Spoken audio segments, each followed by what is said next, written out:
Hello दोस्तों, welcome back to my channel the Deepa stitching art. आज हम लूज प्लाजो की कटिंग कर रहे हैं। ये हमारा मेन फैब्रिक रहेगा जो कि है एक साड़ी।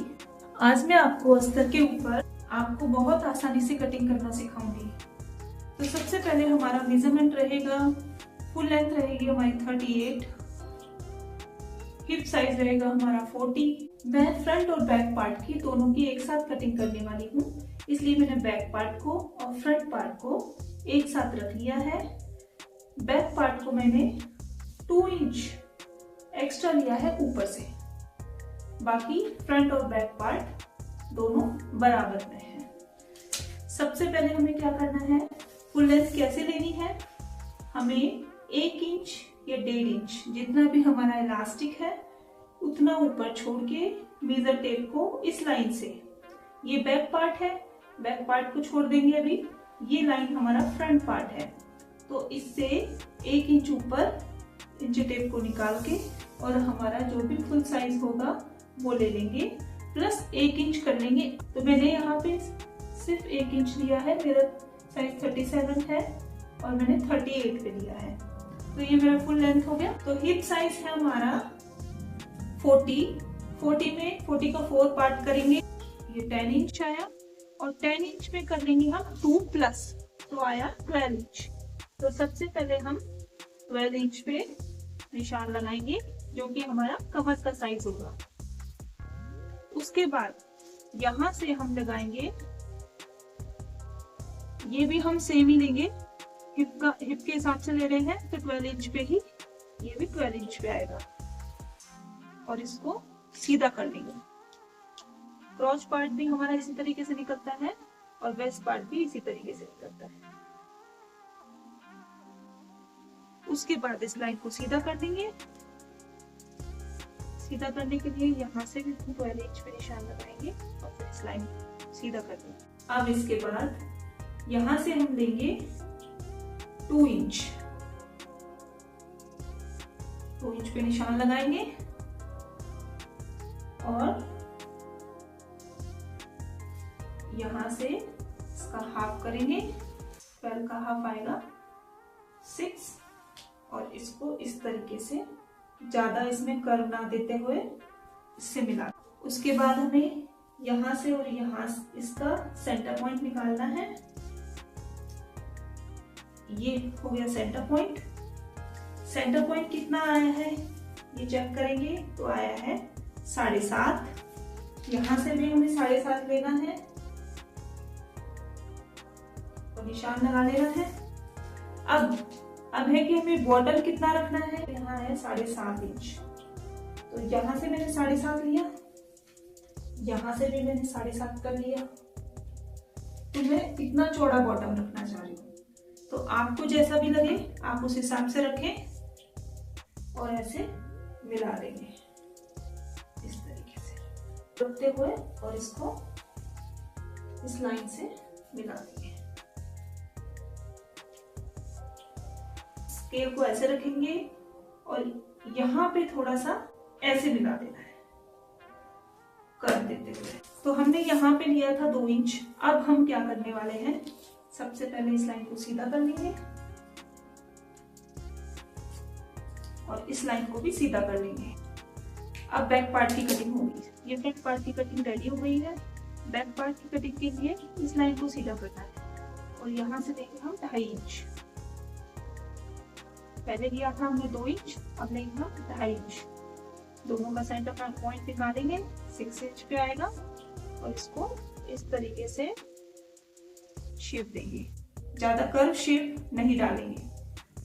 उसके बाद हमें ये वाला जो हमने एक्स्ट्रा रखा था बैक में, उसको इस पॉइंट से मिलाएंगे इस तरीके से, इस तरीके से।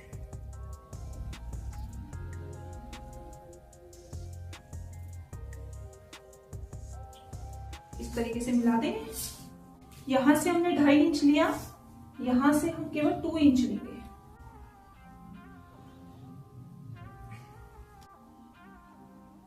इस तरीके से ये जो सेंटर पॉइंट है इसको ऊपर तक लेके जाएंगे सीधा, और यहाँ पे 4 से 5 इंच तक हम डाट डालेंगे, जो कि हमारी 1 इंच की आएगी। आधे इंच पे हमें डाट डालनी है। ये फ्रंट पे है। अब हमारा फ्रंट और बैक पार्ट दोनों रेडी हो गए हैं। तो अब हमें कटिंग कैसे करनी है? कटिंग कैसे करनी है, पहले ये वाली कटिंग दोनों की साथ में होगी, तो पहले हम इस चीज को कट कर लेते हैं।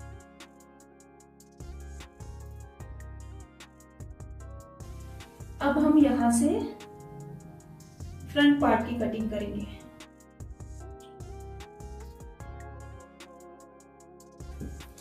ये फ्रंट पार्ट हमारा कट हो चुका है। इसको ऐसे ही रखते हुए हम बैक पार्ट की भी कटिंग कर लेंगे।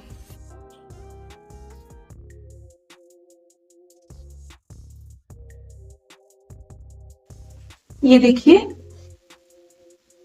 ये हमने अस्तर को कपड़े पे रख लिया है और अब हम इसकी कटिंग कर देंगे।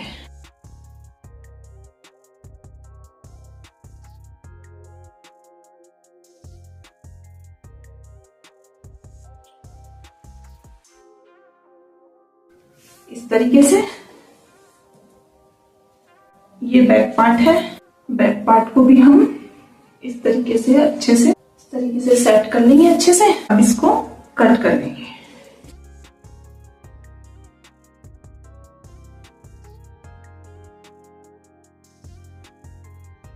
एक कच्ची सिलाई लगा सकते हैं, बड़ी बड़ी सिलाई चारों तरफ अस्तर के साथ कपड़े को अटैच कर लेंगे।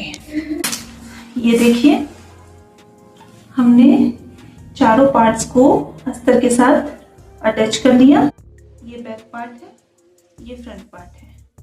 फ्रंट पार्ट में जहाँ पे डाट आनी थी, आधे इंच की हमने डाट लगा। इस तरीके से रखते हुए यहाँ से यहाँ तक सिलाई लगा लेनी है और अटैच कर लेना है दोनों। ऐसे ही बैक पार्ट को भी एक दूसरे के सामने रख के सीधा पार्ट अंदर की साइड होना चाहिए, उल्टा पार्ट बाहर की साइड होना चाहिए, और दोनों को इस तरीके से सिलाई लगा लेंगे, फ्रंट को भी और बैक को भी।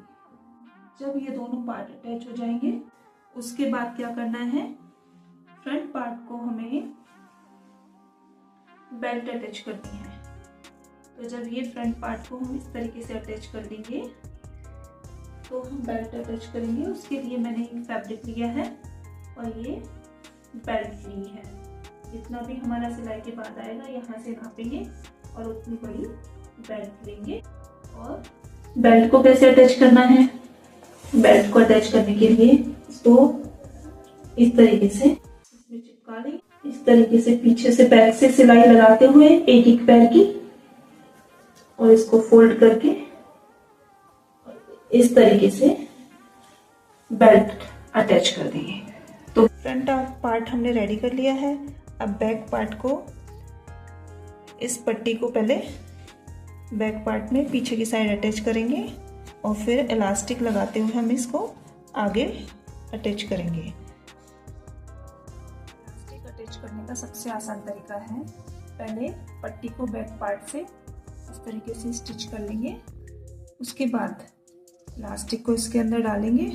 अच्छे से देख लेंगे कि कितना इलास्टिक हमारा ना लूज रहे ना टाइट रहे, और इसको फोल्ड करके थोड़ी सी लूजिंग रखते हुए यहाँ पे सिलाई लगाएंगे।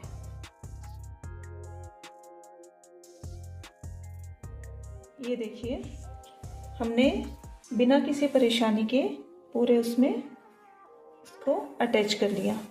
अब हम इसी के अंदर पिन की हेल्प से इसको डाल देंगे, और सबसे पहले डालने के बाद यहाँ सिलाई लगा लेंगे और खींच के सिलाई लगाएंगे। इलास्टिक को डालने के बाद दोनों साइड से सिलाई लगा ली, और अब इसके बीच में इसको खींचते हुए डबल सिलाई लगाएंगे।